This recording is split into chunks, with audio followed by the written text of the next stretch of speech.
ನಮಸ್ಕಾರ ಎಲ್ರಿಗೂ. ಬ್ಯಾಂಗ್ಳೂರು ನಿಯರು 1 ಎಕರೆ 4 ಕುಂಟೆ ಒಂದು ಮ್ಯಾಂಗೋ ಫಾರ್ಮ್ ಹೌಸು ಸೇಲಿಗಿದೆ. ಇದು ಬ್ಯಾಂಗ್ಳೂರು ಸೌತು ರಾಮನಗರ ಡಿಸ್ಟಿಕ್ಕು, ರಾಮನಗರದಿಂದ ಒಂದು 10 ಕಿಲೋಮೀಟ್ರ್ ಆಗುತ್ತೆ ಇಲ್ಲಿಗೆ. ಇದಕ್ಕೆ ನಕಾಶೆ ರಸ್ತೆ ನೀವೇನು ನೋಡ್ತಾ ಇದ್ದೀರಾ 20 ಅಡಿ ವೈಡು. ಇಲ್ಲಿಂದ 100 ಮೀಟ್ರ್ ದೂರದಲ್ಲಿ ನಿಮಗೆ ಟಾರ್ ರೋಡ್ ಸಿಗುತ್ತೆ. ನೋಡಿ, ಈ ರಸ್ತೆ ಯಾವುದೇ ಹಳ್ಳ ಇಲ್ಲ. ಎಲ್ಲ ವೆಹಿಕಲ್ಲು ಈ ಪ್ರಾಪರ್ಟಿಗೆ ರೀಚ್ ಆಗ್ಬೋದು. ತುಂಬ ಚೆನ್ನಾಗಿರೋ ರಸ್ತೆ. ಇದು ಎಂಟ್ರಿ ಗೇಟು ಫುಲ್ಲು ಬೌಂಡ್ರಿ ಅದ್ಬಸ್ಸಾಗಿ ಫೆನ್ಸಿಂಗ್ ಮಾಡ್ಕೊಂಡಿದ್ದಾರೆ. ಫ್ರಂಟಲ್ಲಿ ದೊಡ್ಡ ಗೇಟ್ ಇದೆ. ಏನಿದು 1 ಎಕರೆ 4 ಕುಂಟೆನಲ್ಲಿ ಪೂರ್ತಿ ಮಾವಿನ ತೋಟ. ಒಂದು 4-5 ವೆರೈಟಿಯಷ್ಟು ಮಾವಿನ ಮರಗಳಿದು. ಎಲ್ಲ ಒಂದು 12 ವರ್ಷ ಆಗಿರ್ತಕ್ಕಂಥ ಮರಗಳು. ಸೀಸನಲ್ಲಿ ಇದರಲ್ಲಿ 3 ಲಕ್ಷ ಇನ್ಕಮ್ ಇದೆಯಂತೆ. ಇದರಲ್ಲಿ ಚಿಕ್ಕದೊಂದು ಫಾರ್ಮ್ ಹೌಸ್ ಇದೆ, ಬಂದರೆ ಉಳ್ಕೊಳ್ಳೋದಕ್ಕೆ ಅಂದ್ಬಿಟ್ಟು. ಒಳಗಡೆ ಅಟ್ಯಾಚ್ ಟಾಯ್ಲೆಟ್ ಇದ್ದು. ಇದು 12x12 ಕಟ್ಟಿರ್ತಕ್ಕಂಥ ಚಿಕ್ಕ ಫಾರ್ಮ್ ಹೌಸು. ಒಂದು ಬೋರ್ವೆಲ್ ಇದೆ. ವಿತೌಟ್ ಮೋಟ್ರು, ಅದಕ್ಕೆ ಮೋಟ್ರ್ ಹಾಕ್ಕೋಬೇಕು. ಬಟ್ ಇಲ್ಲಿ ಇದಕ್ಕೆ ಸ್ವಂತ TC ಇದೆ, ಸರ್ವಿಸ್ ಕನೆಕ್ಷನ್ನು ಸಹ ಇದೆ.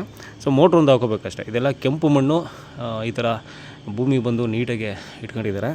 ಇದು ರಾಮನಗರ ಸಿಟಿಯಿಂದನೇ 10 ಕಿಲೋಮೀಟರ್ ಪ್ರಾಪರ್ಟಿ ಲೊಕೇಶನ್ಗೆ. ವಿಲೇಜು ಸಹ ಹತ್ತಿರದಲ್ಲಿ ಇರ್ತಕ್ಕಂಥದ್ದು. ಇಲ್ಲೆಲ್ಲ ಒಳ್ಳೊಳ್ಳೆ ಫಾರ್ಮ್ ಹೌಸ್ಗಳಿದೆ ಈ ಪ್ರಾಪರ್ಟಿ ಸುತ್ತಮುತ್ತ. ತುಂಬ ಜನ ಹೊರಗಡೆ ಅವರು ಪರ್ಚೇಸ್ ಮಾಡಿದ್ದಾರೆ. ನಿಮಗೆ ಬೆಂಗಳೂರಿಗೆ ತುಂಬ ಹತ್ತಿರ. ಜಸ್ಟ್ ಒಂದು 45 ಕಿಲೋಮೀಟ್ರ್ ಆಗುತ್ತೆ. 1 ಅವರ್ಲಿ ರೀಚ್ ಆಗ್ಬೋದು ಈ ಪ್ರಾಪರ್ಟಿಗೆ.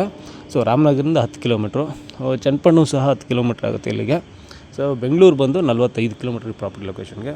ಆಮೇಲೆ ಇದು ಜನರಲ್ ಪ್ರಾಪರ್ಟಿದ್ದು ಕ್ಲಿಯರ್ ಟೈಟಲ್ ಇದೆ. ಡೈರೆಕ್ಟ್ಗೆ ರಿಜಿಸ್ಟ್ರಿಗೆ ಇರ್ತಕ್ಕಂಥ ಜಾಗ. 1 ಎಕರೆ 4 ಕುಂಟೆ ಮ್ಯಾಂಗೋ ಫಾರ್ಮ್.